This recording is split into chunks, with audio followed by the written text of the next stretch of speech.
안녕하세요. 스프링 웹 플러스 오버뷰 위드 아르메디아의 발표자 박성훈입니다. 이 영상은 2025년 2월 15일에 있던 코틀린 백엔드 미법 2025에서 발표한 내용을 다시 녹화한 것입니다. 이 발표는 스프링에서 리액티브 스트림즈를 이용하는 웹 플러스로 웹 애플리케이션을 만들게 되면 어떤 과정들을 통해 클라이언트로부터 전송된 요청이 서버에 수신되어 스프링에게 전달되는지, 그리고 또 스프링이 반환한 모노나 플럭스가 어떤 과정들을 통해 다시 서버를 거쳐 클라이언트에게 응답되는지를 설명합니다. 이 발표는 스프링 웹플럭스의 내부 구현을 알고 싶으신 분들이나 성능을 위해 스프링 웹플럭스로 개발하시는 분들, 그리고 에이싱크 논블로킹 시스템에 관심이 있으신 분들을 위한 발표입니다. 오늘 발표에서는 리액티브 스트림즈보다는 에이싱크 논블로킹에 집중해서 살펴보겠습니다.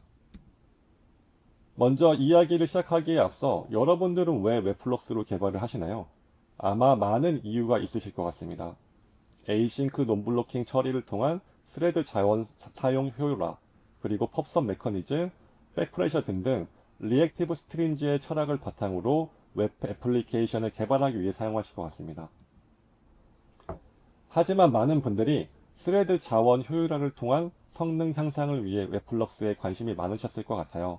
그러다 보니 모노만 반환하는, 즉 펍섭이나 백프레셔를 충분히 사용하지 않는 요청 처리를 위해서도 웹플럭스를 쓰는 게 아닐까 합니다. 그래서 오늘 저희가 집중해 볼 내용은 스레드 자원 사용 효율화입니다. 스프링 웹플럭스 문서 서문을 보면 서블릿 API를 에이싱크 논블로킹으로 사용하기 어렵기 때문에 리액티브 스택을 만들었다고 합니다. 서블릿의 어떤 부분들 때문에 어려웠는지 함께 살펴보시죠. 이것을 이해하기 위해 우리는 톰캣의 커넥터와 엔진이 어떻게 동작하는지 살펴봐야 됩니다. BIO 커넥터 소개에 앞서 톰캣의 내부 구조를 간략하게 이야기해보자면, 톰캣 서버 내의 연결을 담당하는 코요테 같은 커넥터 모듈과 커넥터에서 만들어진 요청 응답 객체를 인자로 받아 동작하는 카탈리나 같은 엔진 모듈이 있습니다. 좌측의 네모를 커넥터, 우측의 네모를 엔진이라 생각해주세요. BIO 커넥터는 블로킹 IO를 수행하는 커넥터입니다. 이 BIO 모델은 우리가 가장 보편적으로 떠올리는 모델로 각각의 커넥션마다 스레드 풀로 관리되는 스레드들이 할당이 되고, 그 스레드들이 모두 블로킹 네트워크 IO를 통해 서블릿 리퀘스트 객체를 만듭니다. 그 후 서블릿의 서비스 함수를 실행 뒤 응답을 다시 블로킹 네트워크 IO를 통해 응답하는 모델입니다. 최대 소켓 연결은 최대 스레드의 수와 같고 스레드 자원을 매우 비효율적으로 사용합니다. 하지만 이 모델은 이제 거의 사용되지 않습니다. 톰캣 8 버전에서는 다음에 소개할 NIO 커넥터 모델로 변경되었고, 톰캣 9 버전 때에서는 아예 삭제되었습니다. 새로운 모델은 톰캣 6 버전부터 추가된 NIO 커넥터 모델입니다. NIO가 어떤 방식으로 동작하는 모델인지는 뒤에서 설명하도록 하겠습니다. 폴러 스레드가 여러 소켓들을 관리하고 있고요. 소켓에 대한 IO를 부분적으로 에이싱크 논블로킹으로 처리해줍니다. 이 모델은 더 이상 커넥션 수와 워커 스레드 사이에 관계가 없습니다. 모델은 소켓 연결은 연결대로 맺는 것이고, 소켓들이 준비되었을 때만 워커 스레드들이 소켓을 처리하는 방식인 거죠. 이 덕분에 네트워크 IO 처리가 한층 효율적이게 되었습니다. NIO 커넥터의 읽기 방식을 좀 살펴볼게요. 소켓을 감시하는 폴러 스레드가 소켓의 읽기 이벤트를 확인하면 읽기 이벤트 처리를 서블릿 워커 스레드에게 위임합니다. 그럼 서블릿 워커 스레드는 소켓의 인풋 스트림을 준비된 만큼 논블로킹으로 읽습니다. 이때 서블릿 리퀘스트 객체를 생성하고 읽어드린 데이터를 HTTP 리퀘스트 헤더로 만들어서 서블릿 리퀘스트에 추가합니다. 아직 헤더가 모두 전송되지 않았다면 폴러 스레드가 다시 소켓의 읽기를 감지할 수 있도록 요청하고요. 종료하게 됩니다. 그리고 이 과정을 헤더를 모두 읽을 때까지 수행합니다. 그리고 헤더가 모두 읽혀지면 서블릿 리퀘스트로 서비스 함수를 부르게 되는 거예요. 쓰기는 조금 다릅니다. 응답 객체가 생성되면 서블릿 워커는 그것을 아웃 버퍼에 기록합니다. 이 아웃 버퍼는 소켓의 샌드 버퍼가 아니라는 점을 주의해 주세요. 그러면 폴러 스레드가 소켓에서 쓰기 이벤트가 준비되었을 때 아웃 버퍼의 내용을 읽어들여 소켓의 샌드 버퍼에 기록하는 방식입니다. 이런 것들이 응답을 모두 소켓의 샌드 버퍼에 쓸 때까지 반복됩니다. 그리고 중요한 것 중 하나는 응답이 한 번에 아웃 버퍼에 써지는 게 아니라는 거예요. 아웃 버퍼도 사이즈가 유한하기 때문에 응답 전체를 기록할 수 없는 경우도 있습니다.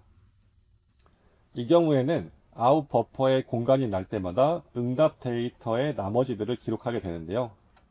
즉, 아웃 버퍼와 샌드 버퍼에 쓰는 두 가지 작업이 유기적으로 반복된다는 것입니다. 하지만 워커 스레드가 서비스 함수 내에서 네트워크 IO를 하는 과정은 여전히 싱크로너스 블로킹입니다. 커넥트의 부분만 에이싱크 논블로킹한 것이죠. 소켓의 이벤트는 워커 스레드들이 주로 처리하게 되는데요. 모든 워커 스레드가 블로킹에 빠지면 이벤트 처리가 준비가 된 소켓들은 대기해야 합니다.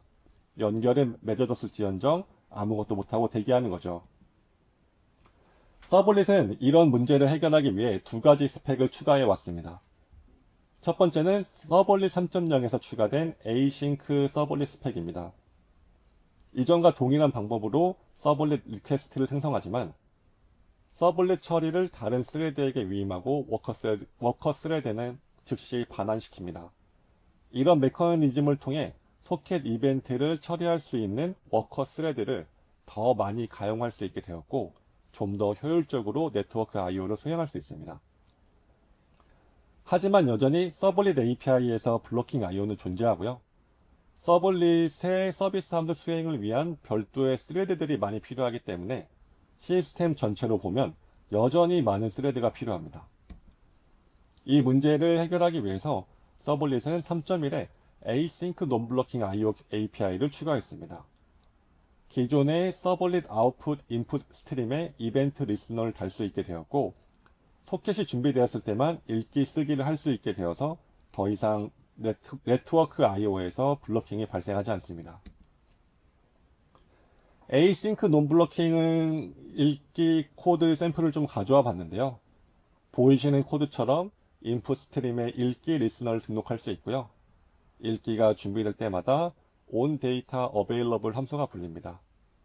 그리고 그때마다 블로킹 없이 버퍼의 데이터를 읽을 수 있습니다. 이 코드는 인풋 스트림에서 데이터를 읽어 리퀘스트 바디의 스트링 빌더에 계속 어펜드를 하는 코드입니다.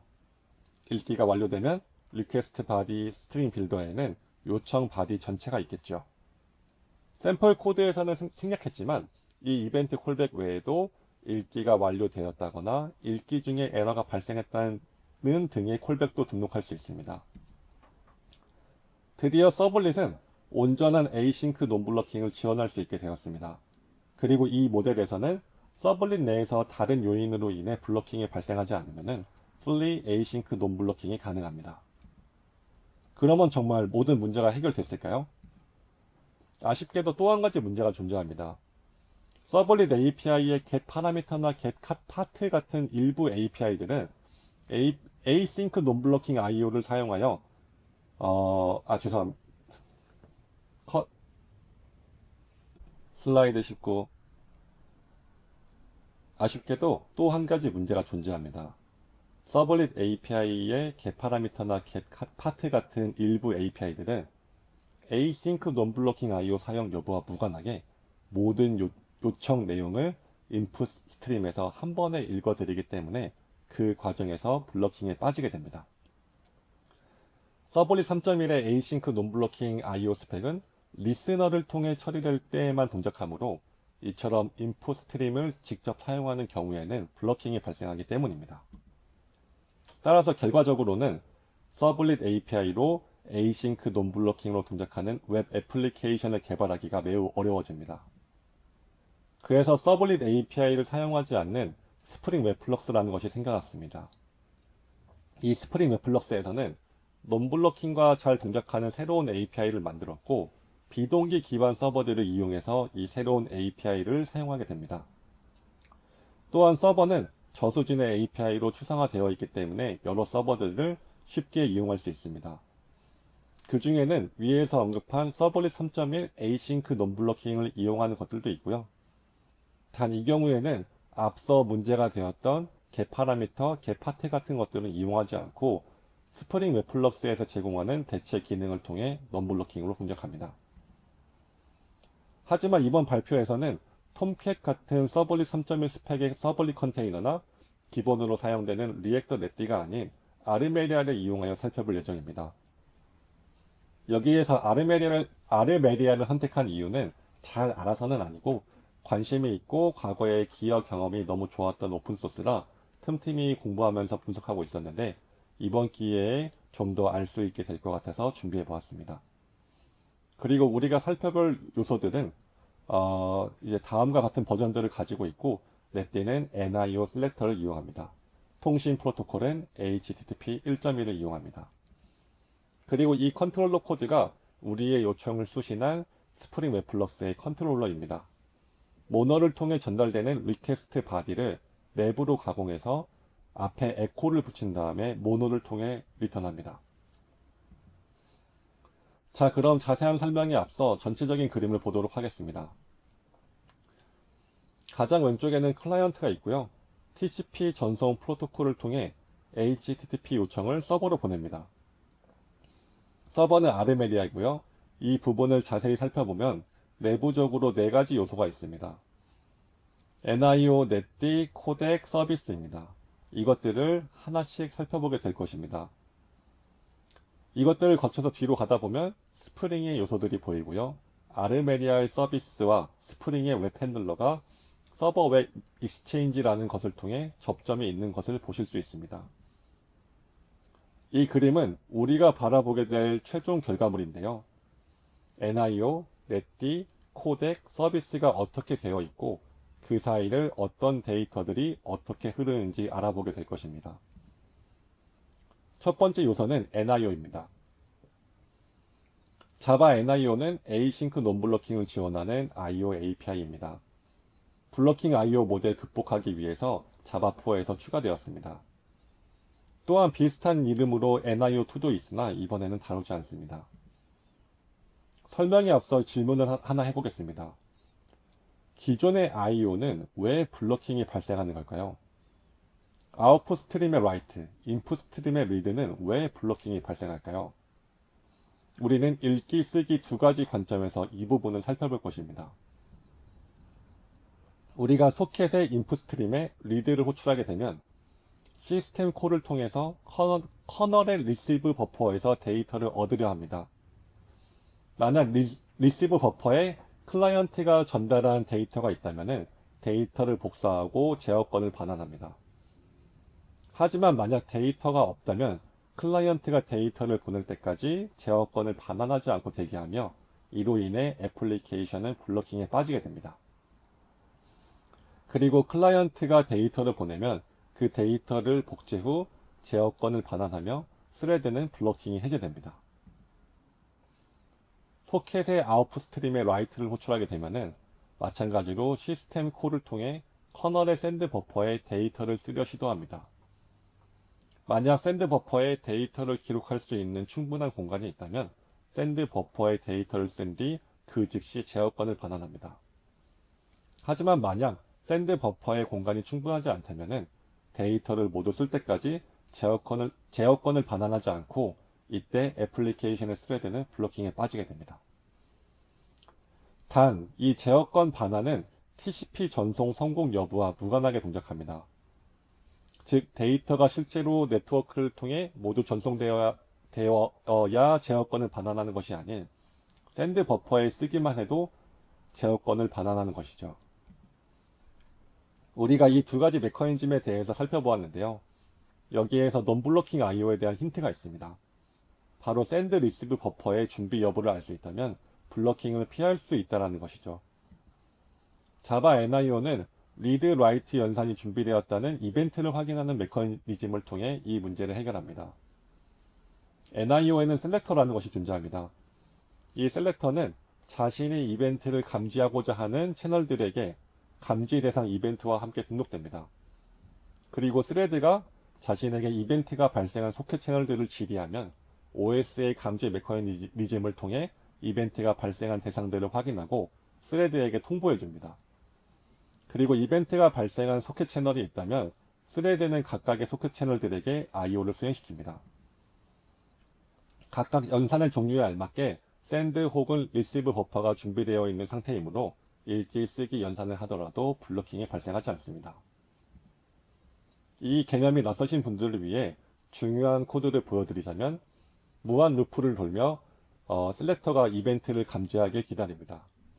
매 루프마다 호출되는 이벤트를 감지하는 셀렉터의 selected keys라고 하는 함수는 사용 방식에 따라 이벤트가 나올 때까지 블러킹할 수도 있고 정해진 시간 뒤에 깨어나도록 호출할 수도 있습니다. 그리고 이벤트가 감지되면 이벤트가 발생한 소켓 채널들의 키를 반환합니다. 그리고 이벤트가 발생한 키를 통해 소켓 채널들을 순회하면서 각 소켓 채널에서 발생한 이벤트의 종류에 알맞게 이벤트를 처리합니다. 각각 발생한 이벤트의 판단은 is readable, is writable 같은 함수로 판단할 수 있고 준비된 이벤트는 처리를 해도 블러킹이 발생하지 않는 것이죠. 여기에서 각각의 소켓 채널들의 처리는 non-blocking이기 때문에 하나의 스레드가 담당할 수도 있지만 보통은 병렬성을 통해 성능을 올리기 위해 CPU 논리 코어 개수에 비례해서 스레드를 만들어 위임시킵니다. 이렇게 되면 코어들을 불필요하게 놀리지 않고 잘 쓸 수 있겠죠. 다음 장에서 소개할 넷디도 이 NIO를 기반으로 동작할 수 있는데 이때는 CPU 논리 코어 개수의 2배를 사용합니다. 실제 NIO는 다이렉트 버퍼, OS별로 지원하는 ePOL KQ 같은 이벤트 감지 기법들의 중요한 요소들이 있지만 오늘 우리의 주요 관심사는 아니므로 여기까지만 살펴보겠습니다. 자, 이제 우리는 논블로킹으로 네트워크 IO를 할 수 있게 되었고 더 이상 여러 소켓들이 IO를 하기 위해서 많은 스레드가 필요하지 않게 되었습니다. 다음은 넷디입니다. 넷디는 에이싱크 논블로킹을 지원하는 자바 네트워크 프레임워크입니다. 자바 진영의 많은 프로젝트들에서 네트워크 IO를 처리하기 위해 사용합니다. 많은 네트워크 IO 기술들과 프로토콜들을 지원합니다. 이희승님께서 창시하셨던 프로젝트로도 많이 알려져 있죠. 저는 저 전설적인 표지 덕분에 존재를 알게 됐는데요. 그 당시 저와 같은 층에 근무하셨던 분이 사은품으로 받으신 표지소녀 브로마이드를 자리에 붙여주셨던 것이 아직도 기억이 납니다.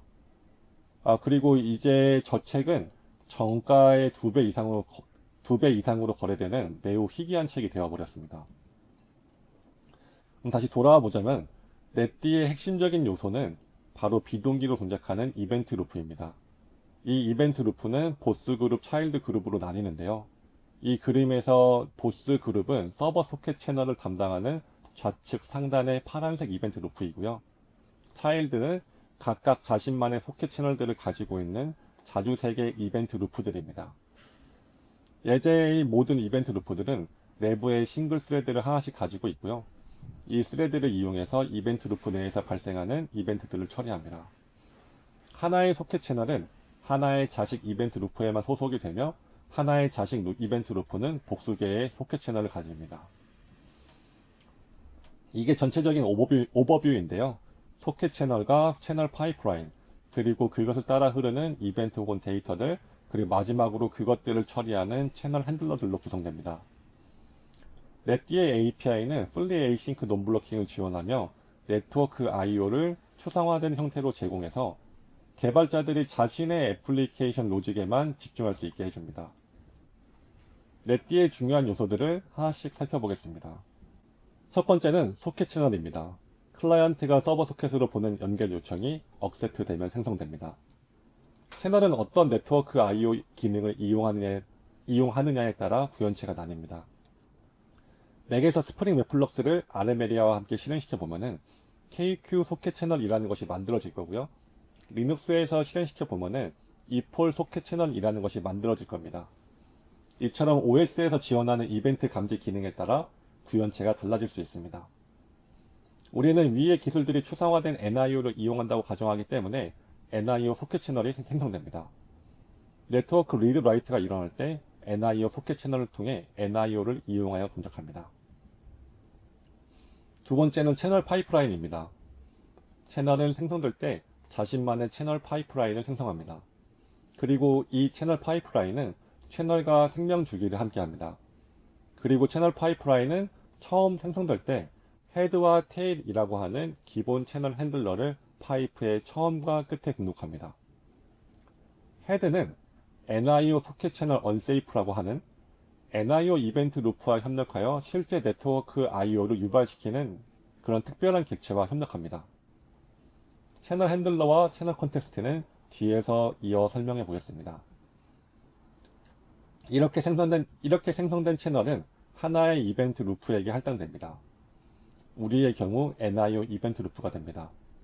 이 루프는 내부에 싱글 스레드를 가지고 있고 자신이 가지고 있는 채널들에서 발생하는 모든 이벤트를 처리합니다. 또한 우리는 NIO 이벤트 루프를 사용하므로 이 이벤트 루프는 NIO 셀렉터들이 감지한 소켓 채널의 리드 라이트 등의 이벤트 또한 함께 처리해줍니다. 자, 이렇게 초기화된 채널은 네트워크 리드를 통해 발생한 바이트 데이터를 채널 파이프라인을 통해 전파시킬 수 있고 채널 파이프라인에서 라이트된 바이트 데이터도 네트워크 라이트를 통해 응답할 수 있게 되었습니다. 물론 모든 과정은 이벤트 루프에 의해 전부 에이싱크 논블로킹으로 처리됩니다. 하지만 단순히 이 상태만으로는 우리가 원하는 프로그램을 만들 수는 없습니다. 우리가 원하는 프로그램을 만들기 위해선 채널 파이프라인에 우리의 로직을 담은 채널 핸들러를 등록해야 됩니다. 채널 핸들러는 채널 파이프라인의 데코레이터 패턴으로 양방향 파이프 구조를 만드는 이벤트 핸들러입니다. 넷디는 채널 핸들러를 이벤트 전파 방향에 따라 세 가지 개념으로 나뉩니다. 리드 연산처럼 네트워크 IO를 통해 읽어진 데이터는 파이프의 헤드로부터 시작해서 테일 방향으로 전파되는데 이 방향을 인바운드라고 부릅니다. 이것을 위해선 채널 인바운드 핸들러 인터페이스를 구현합니다. 반대로 채널 파이프라인의 가장 마지막인 테일로부터 헤드 쪽으로 전파되는 방향을 아웃바운드라고 합니다. 채널 아웃바운드 핸들러 인터페이스를 구현합니다. 그리고 그 둘 모두를 수행하는 것을 채널 듀플렉스 핸들러라고 합니다. 여러분, 근데 여기에서 헷갈리면 안 되는 것이 있습니다. 채널 인바운드, 아웃바운드 핸들러 모두 이벤트 방향에 맞춰서 따로 말씀드렸지만 둘은 모두 채널 핸들러라는 인터페이스를 상속하는 것입니다. 그리고 데코레이터 패턴으로 구성되는 핸들러들의 파이프라인은 이전 채널 핸들러와 다음 채널 핸들러들로만 구분이 될 뿐, 다음의 채널 핸들러가 인바운드인지 아웃바운드인지는 관심을 가지지 않습니다. 다만 채널 핸들러들은 구현 클래스에 따라서 각각 자신이 어떤 이벤트를 전파시킬 수 있는지 마킹이 되어 있는데요.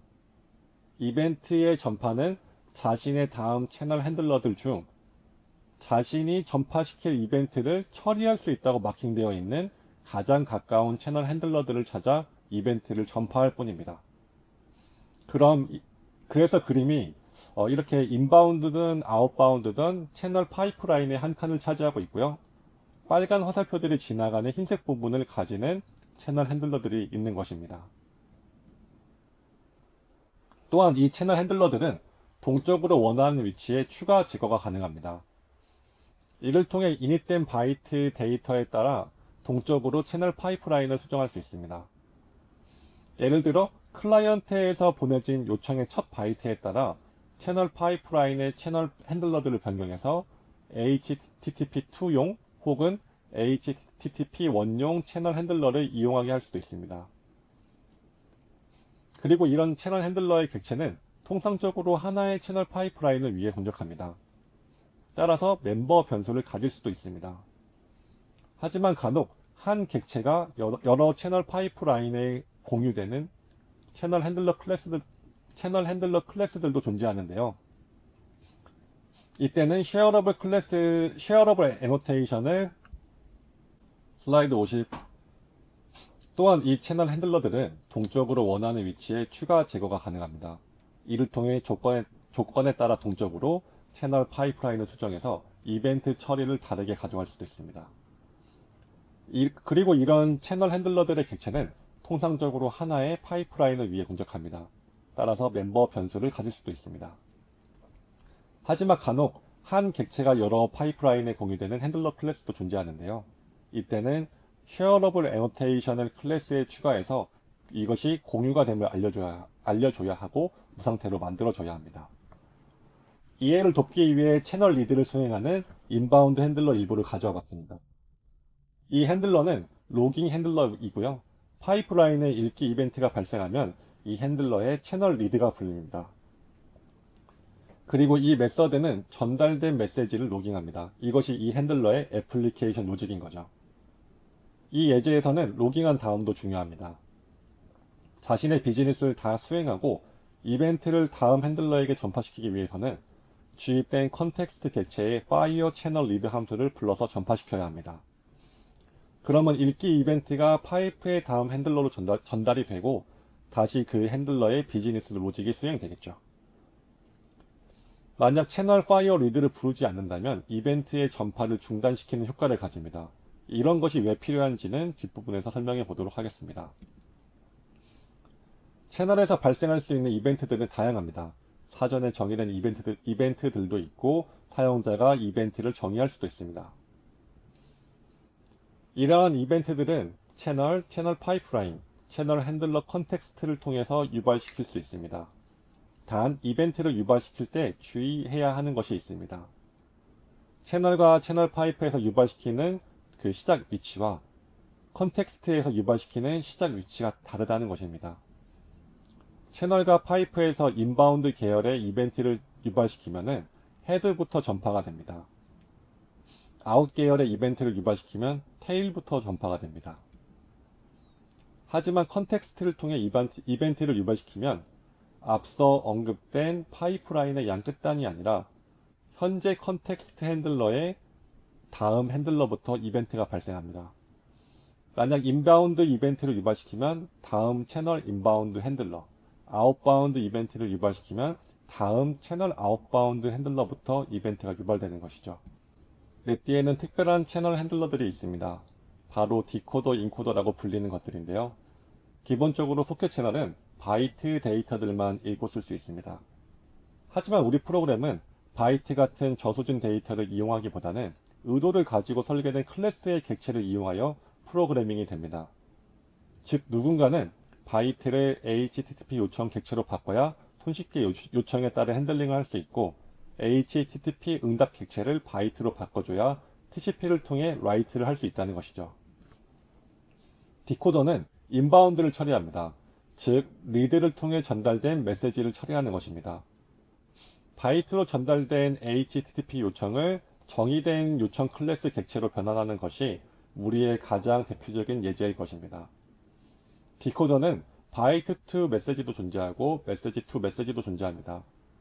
어떤 객체들은 다른 타입의 객체의 소스일 수 있기 때문에 메시지 투 메시지도 존재하는 것입니다. 반대로 인코더는 아웃바운드를 처리합니다. 라이트에 쓰여질 메시지를 처리하는 것입니다. HTTP 응답 객체를 바이트로 변환하는 것이 우리의 가장 대표적인 예제일 것입니다. 인코더 또한 메시지 투 바이트도 존재하고 메시지 투 메시지도 존재합니다. 이쯤에서 우리는 한 가지 놓치지 말아야 하는 것이 있습니다. 과연 클라이언트가 보낸 HTTP 요청이 한 번에 서버로 전달이 될까요?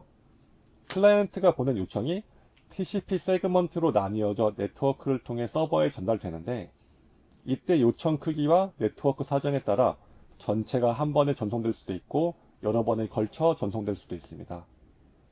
후자의 경우에는 우리는 채널 리드를 통해선 일부분으로 분할된 요청밖에 소신할 수 없고요. 즉 불완전한 HTTP 요청을 받게 될 것이고 온전하게 처리하기 위해서는 나머지가 전송될 때까지 대기해야 합니다. 그렇기 때문에 바이트를 메시지로 변환하는 그 과정에서는 큐뮬레이션, 즉 전송된 바이트를 메시지로 변환 가능할 때까지 축적하는 기능이 필요합니다. 바이트 투 메시지는 이것을 기본적으로 구현시켜두고 있고요. 전달되는 바이트를 큐뮬레이션이라고 하는 바이트 버퍼에 머지하고 나서 디코드를 수행하고, 디코드에서 메시지를 생산하기에 바이트가 불충분하다면 그대로 작업을 종료하고 다음 전송을 기다립니다. 다음 바이트가 전송되었을 때 큐뮬레이션에 먼저 머지를 수행한 뒤 다시 메시지 생산을 시도합니다. 만약 메시지 생산에 성공한다면 큐뮬레이션 바이트 버퍼에서 생산에 쓰인 길이만큼을 제거합니다.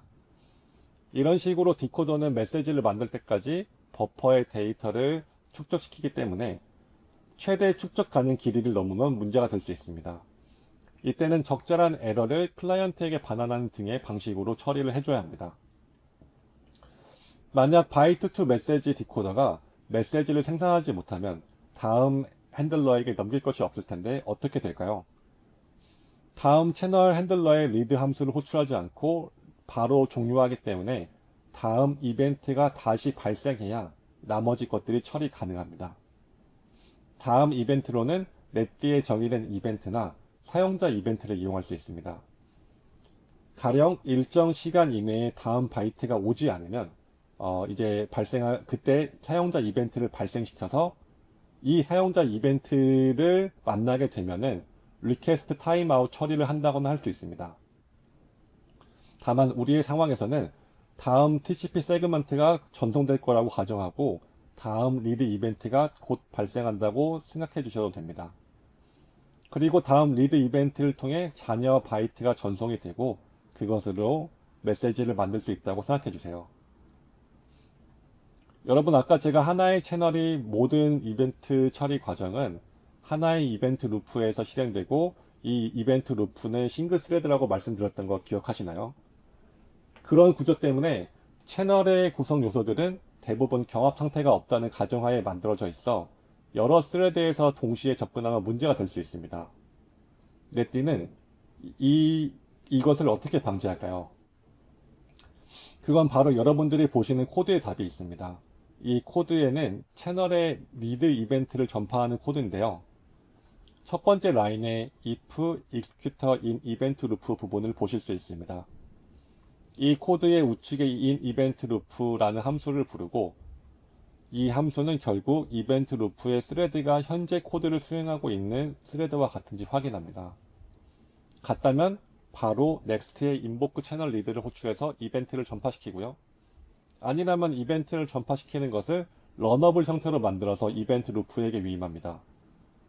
이런 방식으로 항상 채널을 소유한 이벤트 루프가 이벤트를 처리하게 하여 여러 스레드 간 경합 상태가 발생하는 것 자체를 방지해줍니다. 자, 우리는 여기까지 넷디의 핵심 요소들을 몇 가지 살펴보았는데요. 소켓 채널에서 NIO를 통해 읽은 바이트가 어떤 구성 요소들로 이루어진 파이프를 거쳐 어떻게 메시지로 가공되고 처리되는지, 그리고 그 처리 결과로 생성된 응답 메시지가 다시 그 파이프를 역으로 거치면서 어떻게 바이트로 변환되어 NIO를 통해 응답되는지, 그리고 이 모든 과정을 어떤 스레드가 처리하는지 배웠습니다. 이제 우리는 넷디를 통해 애플리케이션과 협력할 준비가 되었습니다. 그리고 드디어 아르메리아가 등장합니다. 다음은 아르메리아입니다.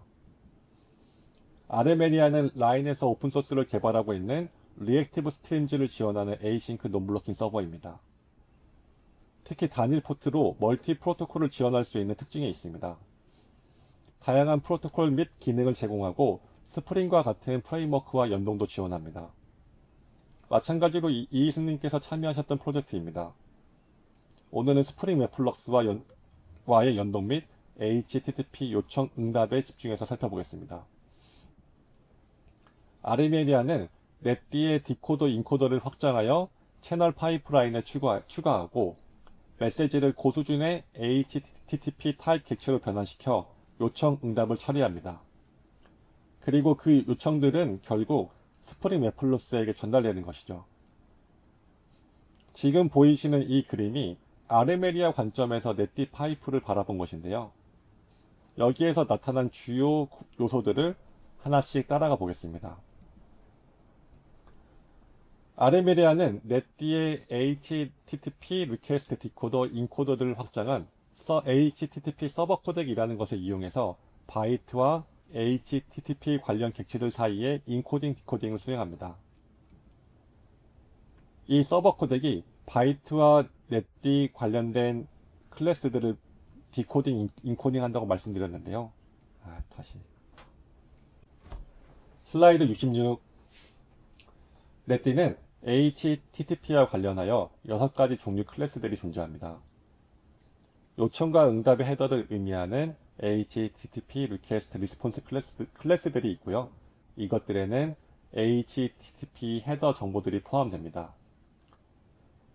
그리고 HTTP 바디를 다루기 위한 HTTP 컨텐츠, 그리고 요청 응답의 끝을 의미하며 바디 및 트레일러 헤더를 표시하기 위한 라스트 HTTP 컨텐츠, 마지막으로 이 모든 것들이 구성되어 있는 Full HTTP Request Response가 존재합니다.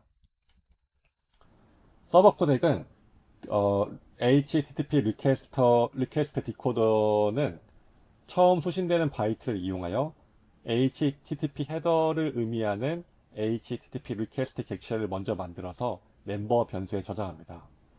그리고 헤더의 끝을 만날 때까지 계속 바이트들을 파싱하여 위에서 생성한 리퀘스트의 헤더를 추가합니다.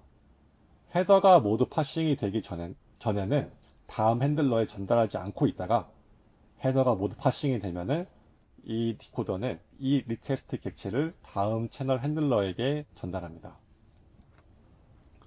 그리고 다음에 도착하는 바디의 바이트들을 읽어드리면서 HTTP 컨텐츠로 그대로 감싸서 다음 파이프로 계속 전달하다가 컨텐츠 랭스의 길이까지 바이트를 모두 다 읽어드리면은 마지막을 의미하는 last HTTP 컨텐츠로 감싸서 다음 파이프에 전달합니다.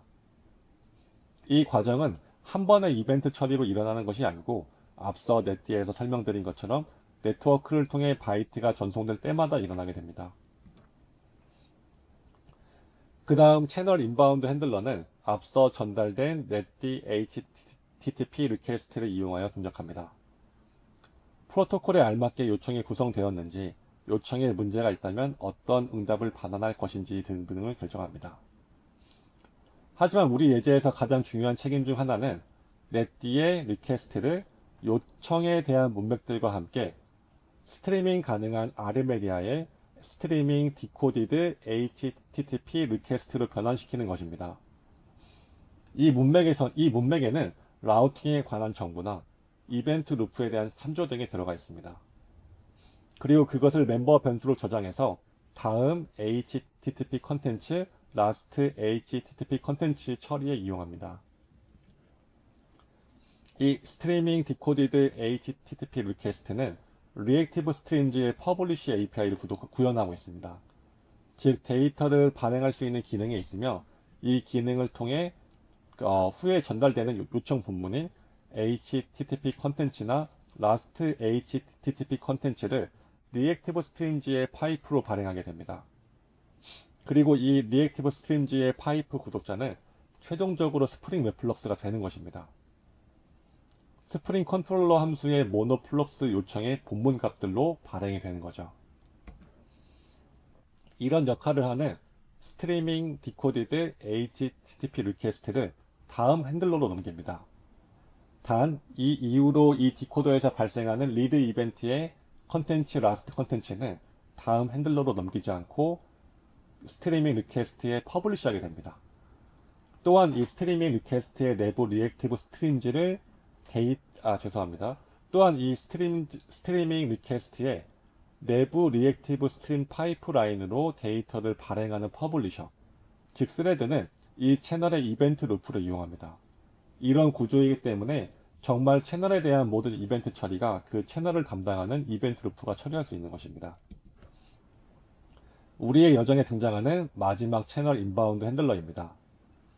이 핸들러로 전달된 HTTP 리퀘스트가 아르메리아의 서비스와 어댑터를 거쳐서 스프링 웹플럭스의 웹 핸들러로 넘어가면 끝입니다. 이 핸들러의 동작을 간단히 설명해 보자면 요청과 관련된 모든 문맥들, 서버의 설정들, 기타 기능들을 위한 참조를 모두 담아서 아르메니아의 서비스의 임자인 서비스 리퀘스트 컨텍스트 타입의 객체로 만들어서 서비스에게 처리를 위임합니다. 여기서 아르메니아의 서비스란 아르메니아의 서비스라는 인터페이스를 구현한 클래스를 의미하며 이 객체는 채널 파이프라인의 밖의 클래스로서 최종 변환된 메시지들을 이용하여 서비스를 처리합니다. 이 객체는 HTTP 요청의 호스트 네임, 포트, 패스, 메서드 등등의 많은 조건들을 이용하여 어떤 서비스로 연결될지 결정됩니다. 우리의 예제에서는 모든 요청은 스프링 웹플러스에게 요청을 전달하기 위한 서비스에게 위임됩니다. 그리고 그 서비스가 구독 가능한 디퍼드 HTTP 리스폰스 객체를 반환하면 이것을 구독하는 서브스크라이버를 만들어서 구독을 시작합니다. 이 서브스크라이버에는 onNext를 통해 HTTP 응답 헤더나 바디 객체가 올 때마다 이 객체에 연결된 서버 HTTP1 오브젝트 인코더를 이용해서 넷디의 채널로 라이트하게 됩니다. 컨트롤러에서 반환한 모노나 플럭스에서 발행된 메시지를 이 디폴트 HTTP 리스폰스가 구독하게 되는 것입니다. 디퍼드 HTTP 리스폰스의 응답 헤더나 바디가 전달되면 그것을 채널의 라이트 함수를 통해서 아웃바운드 이벤트를 유발시키고 이것은 앞서 언급된 서버 코덱의 리스폰스 인코더에게 전달이 됩니다. 그리고 바이트로 변환되어 소켓 채널을 통해 라이트 되는 것입니다. 이런 과정들이 스프링 웹플러스가 응답을 발행할 때마다 발생하는 것입니다. 응답이 모노라면 한 번 일어날 것이고 플럭스라면 데이터가 발행될 때마다 일어납니다. 또한 이 과정들 역시 채널의 이벤트 루프를 이용하여 수행됩니다. 아직 한 가지 설명하지 않은 부분이 있습니다. 스프링 웹플러스와 어떻게 연동되는지인데요. 이 부분은 간략하게 살펴보겠습니다. 앞서 말씀드린 대로 서버 핸들러에서 아르메니아의 서비스로 요청 문맥과 요청을 전달하면 아르메니아 HTTP 핸들러 어댑터라는 곳으로 전달되게 됩니다. 그리고 이 어댑터에서 스프링 웹플러스의 진입점인 웹 핸들러의 인터페이스에 알맞은 형태로 요청과 응답을 변환하여 전달하고 요청 처리 완료 여부를 의미하는 모노를 받습니다. 그리고 그것을 구독하면서 우리가 만들어둔 아르메니아 스프링 웹플러스 간의 구독 관계에서 발행이 일어나고 발행에 따른 처리와 그 결과들의 발행이 일어나게 됩니다. 이때 사용되는 어댑터 레이어가 하나 있습니다.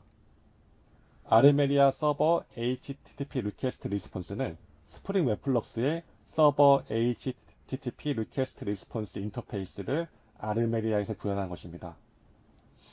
이것들 또한 리액티브 스트림즈를 지원하는데 각각 아르메니아와 스프링 웹플러스 간의 리퀘스트 리스폰스의 클래스 타입들을 변경해 주는 역할을 합니다. 자, 여기까지 쭉 살펴보았는데요. 마지막으로 그림을 통해 살펴보겠습니다. 사용자가 보낸 HTTP 요청은 TCP 패킷을 따라서 네트워크를 흘러 아르메니아로 도착합니다.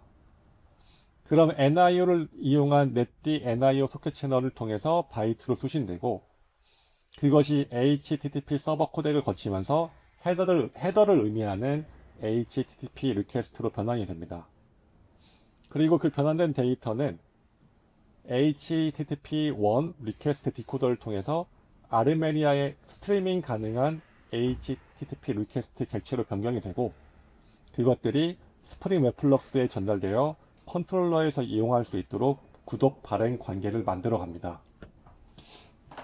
이 과정에서 스프링 웹플러스의 응답을 구독하는 아르메니아의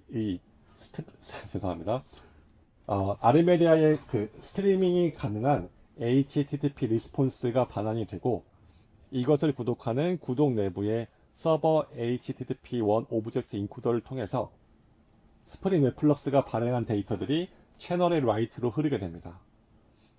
그리고 이 라이트에 있는 응답 헤더와 본문들은 HTTP 서버 코덱의 인코더에게 전달되어서 바이트로 변환이 되고 결과적으로는 채널 파이프라인의 헤드를 통해서 NIO 소켓 채널로 라이트 될 수 있도록 구독 발행 관계를 만듭니다.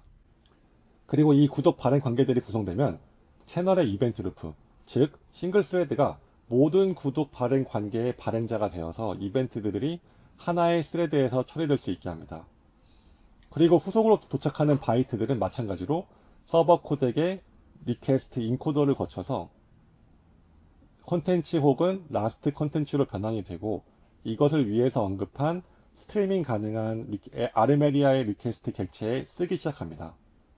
그럼 이때부터 스프링 컨트롤러의 모노의 처리가 동작하기 시작하고, 그 결과로 모노의 응답을 발행합니다.